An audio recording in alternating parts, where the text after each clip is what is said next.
올해 뉴욕의 가을은 역대급으로 건조한 기후가 이어지고 있습니다. 뉴욕시에서 무단횡단이 합법화됐습니다. MTA는 브루클린과 퀸즈에 있는 경전철 공사 IBX 프로젝트가 첫 발을 내딛었다고 밝혔습니다. 브루클린 코니 아일랜드 전철역에서 발생한 칼부림으로 50대 남성이 사망했습니다. 이상으로 주요 뉴스 전해드렸습니다. 아름다운 제품에서부터 아름다운 사회를 만들기까지 키스는 뉴욕에서 시작하여 현재는 전 세계 12,000명의 직원들과 함께 끊임없이 도전하는 기업입니다. 사람을 생각하고 존중하는 기업. 키스는 한인들이 사회의 주인공이 될 수 있도록 든든한 버팀목이 되겠습니다. 글로벌 뷰티 기업 키스. 뉴뱅크와 함께 꿈의 집을 마련하세요. 빠른 승인, 맞춤형 서비스, 전문가 상담, 지역 전문성, 경쟁력 있는 이자율.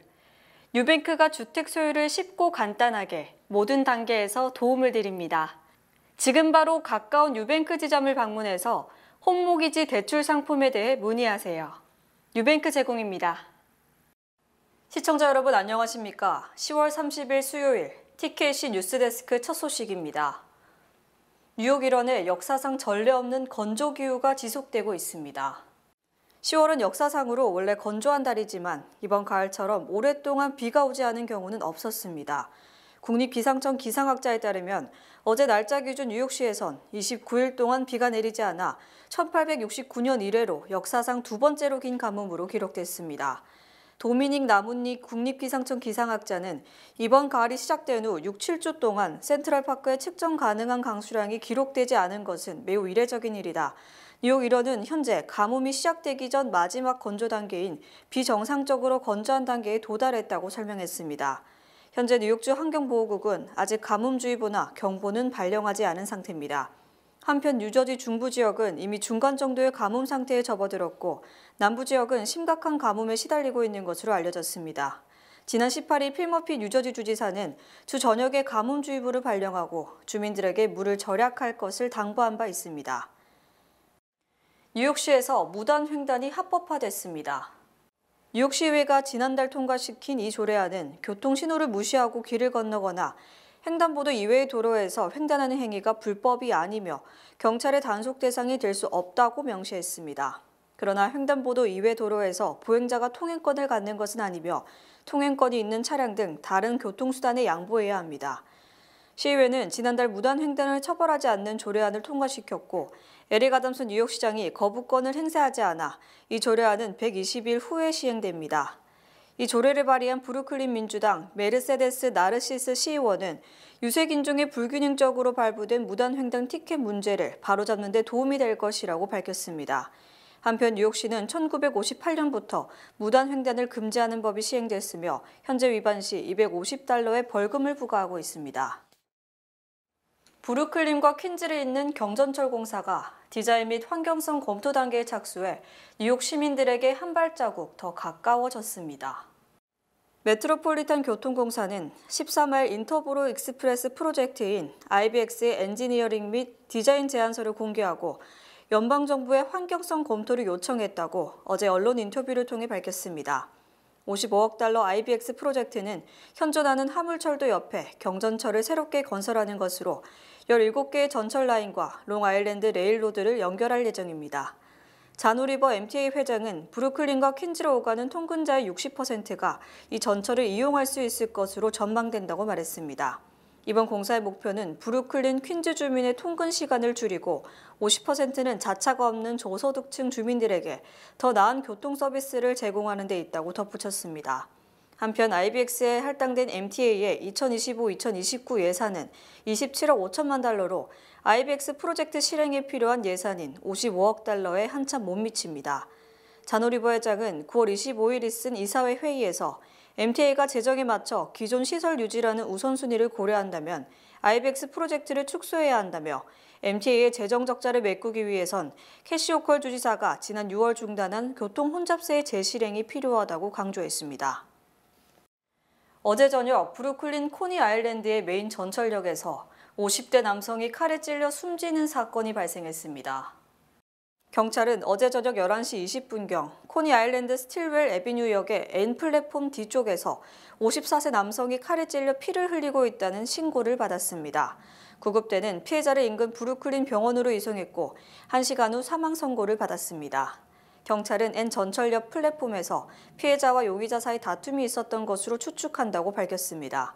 용의자는 대머리 30대 남성으로 초록색 셔츠와 아쿠아 쇼츠를 착용한 것으로 알려졌습니다. 용의자는 스틸웰 애비뉴를 빠져나가는 모습이 마지막으로 포착됐습니다. 경찰은 감시 카메라 영상 등을 통해 용의자를 수색 중에 있습니다. 테슬라가 한인타운인 퀸즈 칼리지 포인트에 진출합니다. 테슬라는 퀸즈 칼리지 포인트 DMV 바로 옆에 멀티플렉스 시네마, 토이저러스 등이 입주해 있던 30-02 와이스톤 익스프레스웨이에 15만 스퀘어피트 부지 등에 대한 임대 계약을 체결한 것으로 확인됐습니다. 세계적 부동산 중개업체 존스랑 라셀은 테슬라가 이 부동산 소유주인 트라이앵글 에쿼티스와 임대 계약을 체결했다고 밝혔으며 아직 구체 적용도는 알려지지 않고 있습니다. 현재 이 부동산은 지난 5월 마지막 테넌트였던 멀티플렉스 시네마가 문을 닫음으로써 모든 세입자들이 철수했고 랜로드는 이 건물을 철거하고 42만 5천 스퀘어피트짜리 물류창고를 지으려 했으나 테슬라가 이 건물을 임대하면서 물류창고 건설은 취소됐습니다. 당초 랜로드는 지난 2016년 플러싱 뱅크에서 4,400만 달러 모기지 대출을 받은 뒤 지난해 12월 이를 모두 갚았으며 센테니얼 뱅크에서 다시 모기지를 얻은 것으로 확인됐습니다. 테슬라는 내년부터 이 건물에 대한 개보수를 한 뒤 입주할 것으로 알려졌습니다. 700대의 주차장 부지 등을 감안하면 뉴욕의 테슬라 본부 역할을 할 가능성이 큽니다. 또 테슬라의 자율주행 차량, 에어택시 등 핵심 사업의 뉴욕 전진기지로서 이 일대에 많은 일자리를 창출할 것이란 기대를 낳고 있습니다. 내달 3일 개최되는 2024 뉴욕 마라톤 대회로 인해 뉴욕시 5개 보로의 주요 도로와 교량이 일부 통제될 예정입니다. 뉴욕시에 따르면 전 세계 5만여 명의 마라토너들은 이날 오전 8시 스태튼 아일랜드를 출발해 브루클린, 퀸즈, 맨해튼, 브롱스 등을 거쳐 맨해튼 센트럴파크에 도착합니다. 이날 뉴욕시 곳곳의 도로와 교량 운행이 폐쇄됨에 따라 뉴욕시 일대는 극심한 교통 혼잡이 예상됩니다. 이날 오전 6시부터 오후 6시까지 베라자노 브릿지부터 79 스트리트 구간의 브루클린 퀸즈 익스프레스웨이, 퀸즈 보로 브릿지, 플라스키 브릿지, 맨해튼 59 스트릿에서 1 애비뉴 등으로 이어지는 마라톤 코스 도로가 전면 폐쇄됩니다. 이에 앞서 마라톤 출발 지점인 베라자노 브릿지의 경우 교량 상단 양방향 구간이 이일 오후 11시부터 통제될 예정입니다. 또 결승 지점인 맨해튼 59에서 96 스트릿 센트럴파크 웨스트 인근 도로는 대회 당일 하루 종일 통제됩니다. 대선이 엿새 앞으로 다가온 가운데 해리스 부통령이 트럼프 전 대통령을 1%포인트 차로 앞서고 있습니다. 하지만 1%포인트 우세는 오차 범위에 속해서 유의미한 값은 아닌 것으로 보입니다. 로이터 통신과 입소스가 지난 25일부터 27일까지 1,150명을 대상으로 실시한 전국 단위 여론조사에 따르면 해리스 부통령은 44%, 트럼프 전 대통령은 43%로 해리스가 1%포인트 앞섰습니다. 하지만 이 조사의 표준 오차는 플러스 마이너스 3%, 즉 6%포인트에 달하므로 1%포인트의 우세는 오차 범위에 속해서 유의미한 격차는 아니라는 것이 일반적인 평가입니다. 이에 앞서 일주일 전인 지난 16일부터 21일까지 실시된 같은 조사에서 해리스는 트럼프를 2%포인트 앞섰지만 이번에 격차가 절반으로 줄어든 것이며 지난 9월 말 이후 지속적으로 격차가 좁혀지고 있습니다. 대선 이슈별 지지도를 보면 트럼프는 경제와 이민 분야에서 강한 지지를 받고 있습니다. 두 후보 중 누가 경제, 실업, 일자리 문제에서 더 나은 정책을 가지고 있느냐는 질문에 47%가 트럼프를, 37%가 해리스를 꼽았고 불법 난민 문제에 있어서는 트럼프가 48%로 33%에 그친 해리스를 크게 앞섰습니다. 이처럼 팽팽한 접전이 계속되면서 이제 남은 것은 과연 각 후보의 지지자 중 실제 투표장에 나오는 사람이 얼마나 되느냐가 승패를 가를 것으로 전망됩니다. 로이터 조사에서는 공화당 유권자 중 반드시 투표한다는 답변은 93%인 반면 민주당 유권자 중 반드시 투표한다는 답변은 89%에 그쳤습니다. 트럼프 전 대통령 찬조 연설자가 푸에르토리코를 쓰레기 섬이라고 주장, 극심한 반발을 부른 가운데 바이든 대통령이 트럼프 지지자를 쓰레기라고 불러 항의가 빗발치고 있습니다.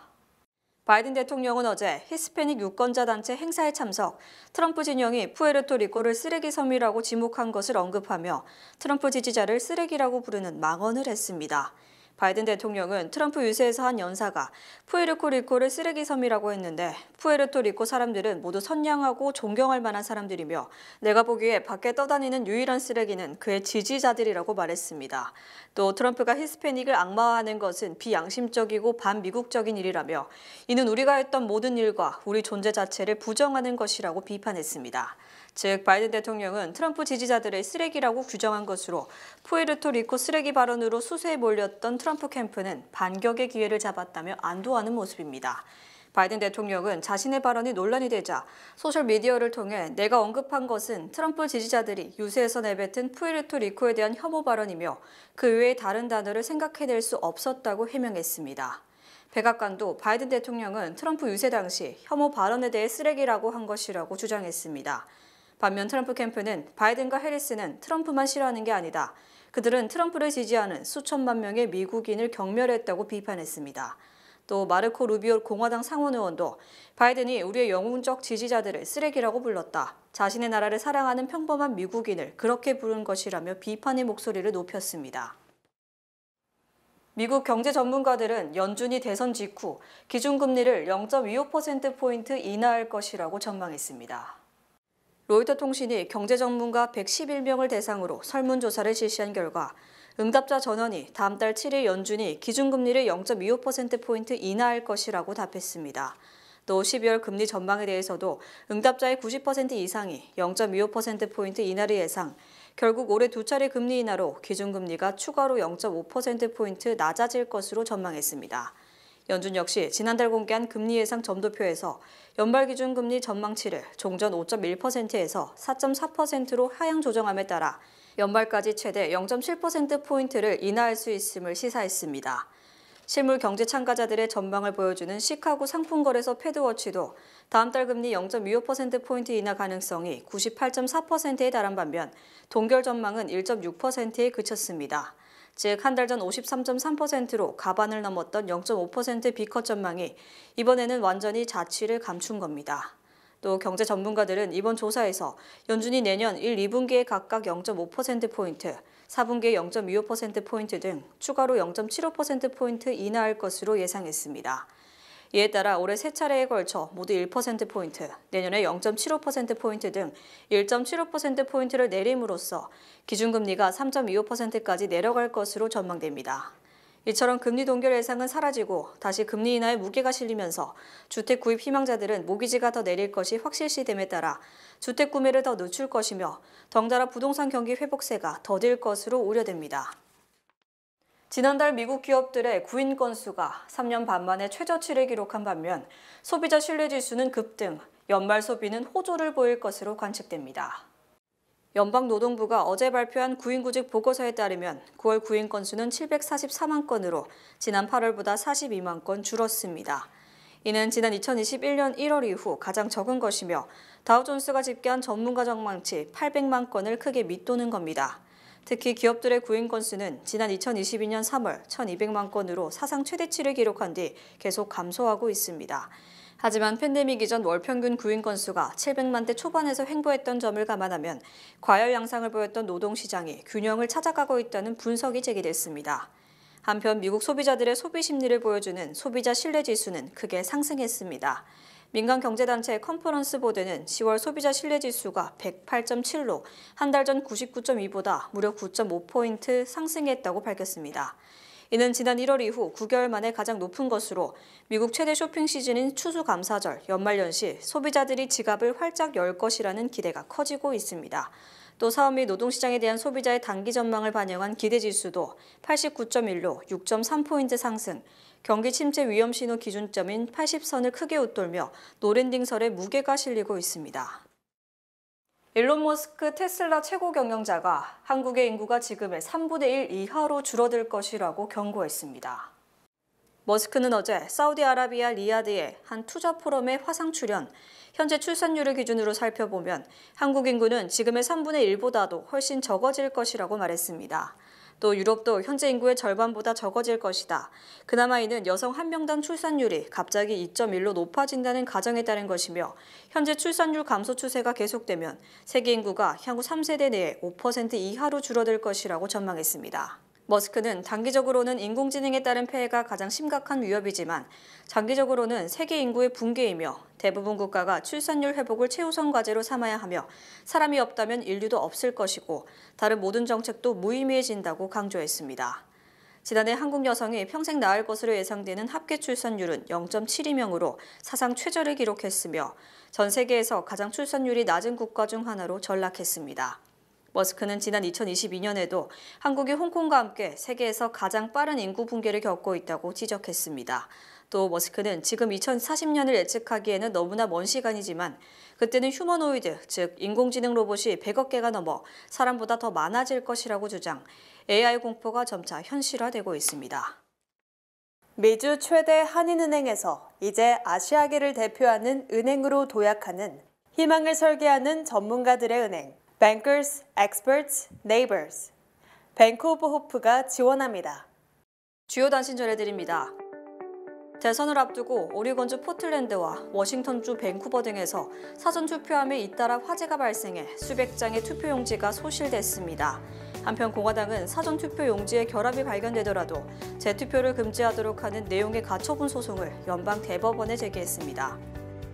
트럼프 당선에 베팅하고 한 발 앞서 관련 자산에 투자하는 트럼프 트레이드가 확산세입니다. 트럼프가 지분 57%를 보유한 트럼프 미디어 앤 테크놀로지 그룹의 주가가 21.59% 가파른 상승세를 타는 등 이른바 트럼프 테마주가 급등세를 보이고 있습니다. 지난 3월 볼티모어 항구의 대형 교랑 프랜시스 스코키 브리지 붕괴를 초래한 싱가포르 선박의 선주 및 운영업체가 연방 법무부에 1억 200만 달러를 지불하기로 합의했다고 법무부는 밝혔습니다.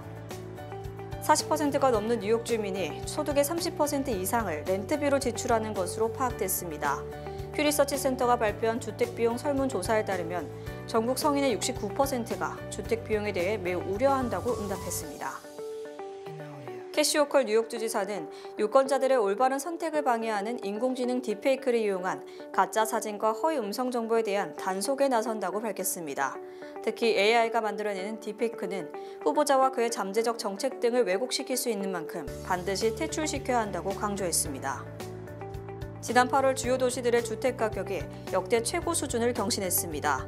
다만 상승세는 다소 꺾인 모습으로 도시별로는 뉴욕 집값이 8.1% 올라 상승률이 가장 높았고 라스베가스가 7.3%, 시카고가 7.2%를 기록했습니다. 뉴욕 증권거래소가 주식 전자거래 플랫폼의 일간 거래 시간을 연장하는 방안을 추진 중입니다. 미 증권당국인 증권거래위원회가 거래 시간 연장을 승인할 경우 일간 거래 시간은 현행 16시간에서 22시간으로 6시간 늘어나게 됩니다. 소셜미디어 틱톡의 모회사 바이트댄스를 창업한 장이밍이 중국 구호 1위에 등극했습니다. 날씨 전해드립니다.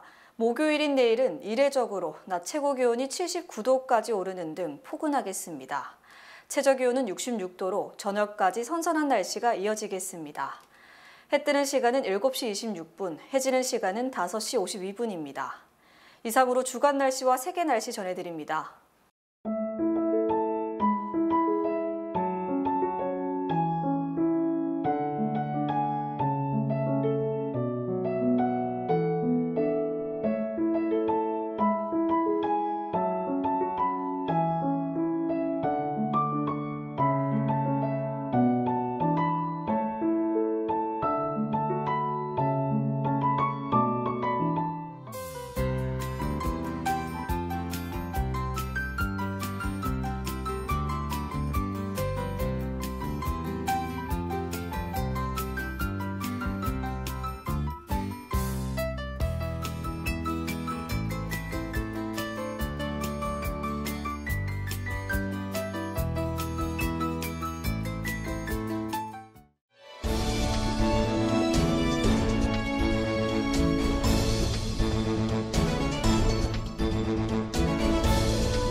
이상으로 10월 30일 수요일 TKC 뉴스데스크 여기서 마치겠습니다.